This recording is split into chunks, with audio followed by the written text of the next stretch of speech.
Em Mariana, projeto de incentivo à leitura leva esperança aos detentos. Água e Saúde. Descubra os benefícios da hidroterapia para o nosso corpo. Campus do IFMG em Ouro Preto recebe propostas de oficinas culturais, esportivas e educativas.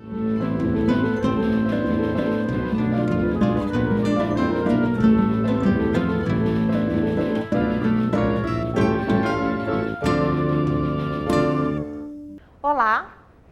De acordo com o Departamento Penitenciário Nacional, o DEPEN, o Brasil tem hoje uma população carcerária de mais de 513 mil presos. Para cada 10 vagas disponíveis no sistema penitenciário, existem em média 16 presos. A maioria deles tem entre 18 e 24 anos e ainda não completaram o ensino fundamental.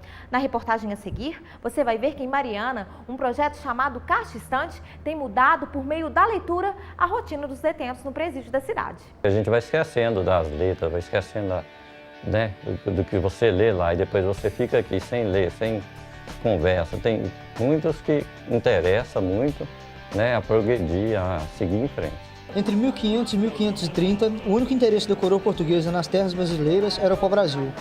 Durante essas primeiras décadas, nenhuma medida foi tomada para iniciar a ocupação ou a utilização efetiva dessas terras, ou mesmo para organizar um governo que administrasse o território. Hoje o presídio de Mariana ele comporta uma população de 104 presos no regime fechado e temos também 12 presos do regime semiaberto que são os albergados, ou seja, aqueles presos que saem cotidianamente para o trabalho de acordo com a autorização judicial. Nós temos detentos analfabetos que não assinam.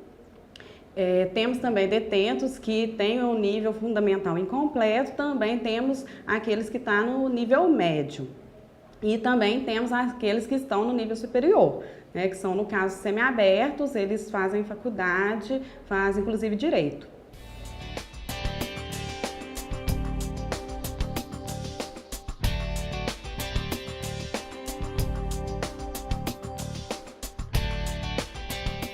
O serviço de Caixa Estante é um apêndice do projeto Ponto Volante de Cultura, que é um projeto desenvolvido em parceria com o Ministério da Cultura, pelo SESI e em parceria também com a Prefeitura Municipal de Mariana, que na sua primeira edição, e seguindo os objetivos, se instala no presídio de Mariana, visando levar a essa população que não tem um acesso direto aos meios de fruição da informação, da cultura e do lazer, oportunidade de que ele possa ampliar não só os seus conhecimentos, como também ampliar seus horizontes. No primeiro momento que a gente trouxe esse projeto, que a gente apresentou o projeto, houve um número de 56 inscritos e logo após começar a distribuição dos livros, esse número teve um aumento de no mínimo uns 10%.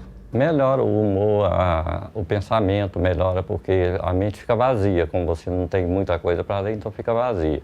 Então agora com a ajuda está bem melhor. A gente está aqui detido, está pagando pelo erro, mas a gente saindo, a gente vai continuar a leitura, vai ajudar muito lá fora. A partir do momento que ele começa a voltar esse contato com o livro aqui dentro da unidade prisional, isso gera nele uma vontade de retornar aos seus estudos. E o direito penal ele prevê isso. As pessoas que têm uma bagagem maior de conhecimento, elas tendem a cometer menos delito. A ressocialização entra aí. Se você promove a leitura, você está promovendo a ressocialização. Eu estou, de alguma forma, devolvendo esse recluso para a sociedade marianense de uma maneira diferente, até com princípios formados, princípios diferentes daqueles que quando ele chegou. O próprio palavreado do preso, se você perceber, ele tem um palavreado, uma linguagem peculiar. E a partir do momento que ele passa a ter esse contato, esse feedback com o livro, ele já começa a mudar, a gente começa a perceber que a linguagem do preso ela muda. Um dos presos que estão lendo agora me relatou que deparou com uma palavra num determinado livro, e que essa palavra, ele sabia a palavra, sabia o significado, mas tinha esquecido dessa palavra. Então, olha só, o cara está resgatando coisas minúsculas, o significado de uma palavra, mas que vai fazer uma diferença grande. A melhoria a gente já vê realmente na expectativa para o futuro. A gente vê que com isso eles já pensam em estudar quando sair daqui, pensam em voltar a estudar na verdade. Agora eu estou pensando mais no meu futuro, conhecimento, com leitura, oportunidade que eu estou tendo, que eu não tinha lá fora, né?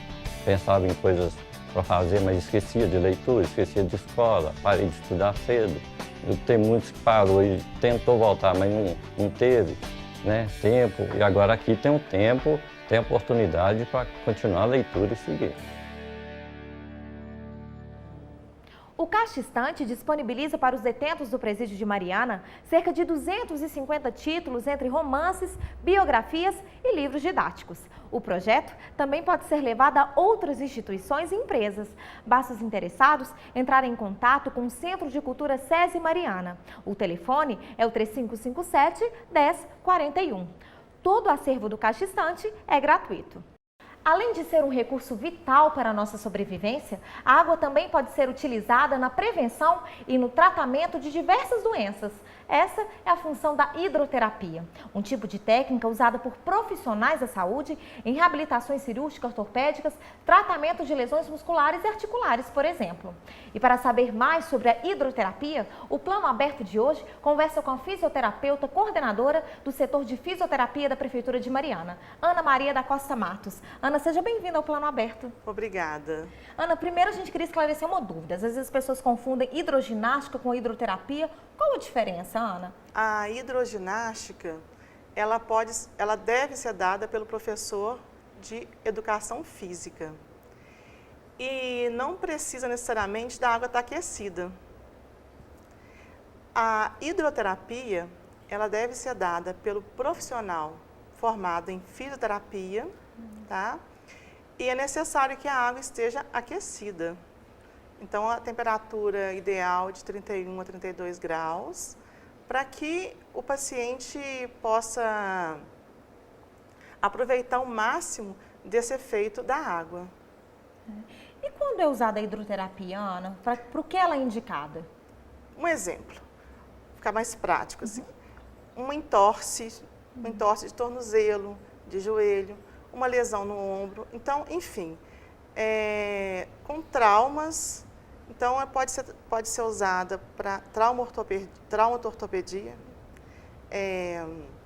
problemas respiratórios, problemas reumatológicos do tipo artrite, artrose, fibromialgia, que hoje em dia é muito discutida essa questão da fibromialgia, mas a gente sabe que a hidroterapia tem um efeito fantástico sobre esse paciente, tá? E claro que tem várias situações que você pode usar, desde que o profissional esteja ciente e saiba usar e verificar se aquele paciente tem indicação realmente para hidroterapia, porque também tem muitas contraindicações. Sim. Tá? Ana, mas a hidroterapia ela deve ser usada só por quem tem algum problema de saúde, precisa melhorar algum aspecto físico do corpo, a respiração, ou para quem não tem também pode? Não, ela pode ser usada por outra pessoa, como relaxamento, por exemplo. Um dos primeiros benefícios da hidroterapia, para quem não tem problema nenhum de saúde, não que não tenha problema, você está tenso, né, mas que seria o relaxamento muscular. Mas é um dos benefícios que a hidroterapia oferece e o corpo responde muito bem a esse efeito fisiológico.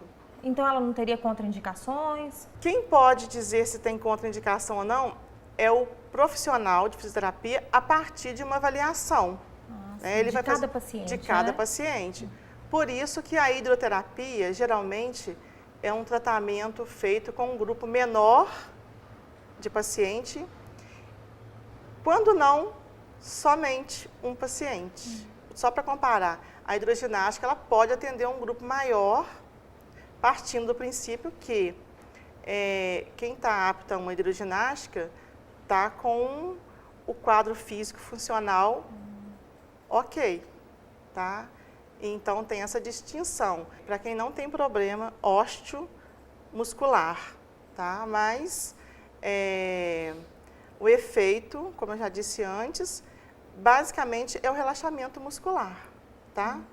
E também tem o contato com o profissional, tá? Que melhora essa relação interpessoal, né? Que de repente pode pegar um paciente que tem problemas de relacionamento de contato. Então, isso tudo pode melhorar a partir desse contato. Então, não são só benefícios para o corpo, né? Para a mente também, né? Também. A gente tem vários relatos de pessoas que melhoram muito mesmo com o tratamento de hidroterapia. Esse lado psicológico, às vezes a pessoa tem dificuldade de contato. E sem contar que, como o efeito circulatório, ele é o segundo a ser acionado com a hidroterapia, também ocorre a liberação de vários hormônios, principalmente o hormônio do prazer, que deixa a pessoa mais alegre, com mais gosto pela vida. Ana, muito obrigada pela participação aqui no Plano Aberto, pelos esclarecimentos. De nada, sempre às ordens. O Instituto Federal de Minas Gerais, Campus Ouro Preto, o IFMG, abriu edital para propostas de oficinas de cultura, esporte, educação e tecnologia por meio de sua diretoria de inovação, pesquisa e extensão. A validade do edital é até o dia 31 de dezembro deste ano. Qualquer pessoa pode participar. Para propor as ações de extensão, é preciso estar disponível para interagir com as atividades sugeridas. A diretoria vai avaliar as propostas, levando em conta a qualificação do proponente aos objetivos apresentados, entre outros aspectos. Para participar, envie a cópia da documentação necessária para o e-mail dip.ouropreto@ifmg.edu.br até o dia 28 de setembro. As inscrições também são feitas no campus do IFMG, no Pavilhão dos Inconfidentes, de segunda a sexta, das 8 da manhã ao meio-dia e da 1 da tarde às 6 da tarde. A documentação para inscrição está disponível no edital do site do IFMG, cefet.edu.br. Para outras informações, ligue para o 3559-2148. Continue acompanhando o Plano Aberto de segunda a sexta-feira, ao meio-dia e às 7 da noite. Obrigada pela sua companhia e até o nosso próximo encontro.